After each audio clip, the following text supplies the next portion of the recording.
We were looking at what I call taking responsibility and start with the song.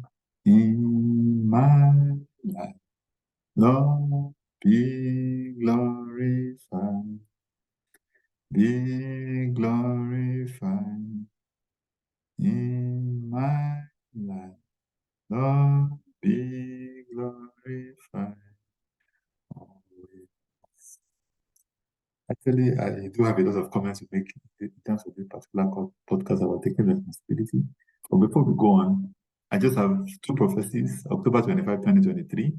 I'm seeing the West beginning to hound immigrants. In other words, start to make an alternative arrangement because they're going to try to get rid of you. If you maybe succeeded in getting to the West, don't rest on your oars yet. Then I also see a particular institution rooting out student activism, where it's like, the activism had already taken root and is being removed. So also be on the lookout, particularly those of you that are involved in student activism. They're also going to be hounded. But let's look at this particular example from Acts chapter 16, verse 27, because there are lots of lessons to learn. Now, this was just to give a bit of context. Paul and Silas had been jailed because the authorities were against them. People had raised a tumult that resulted in them being in jail. They were in the stocks and they were singing, and God came through. There was an earthquake.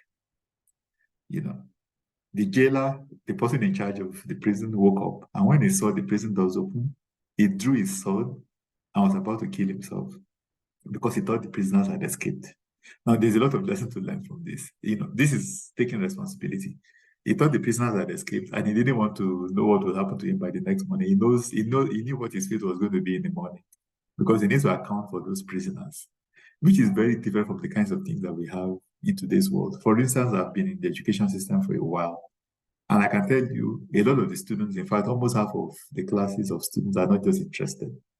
They don't want to learn the concepts. They don't want to learn the skills. They just want to have a degree.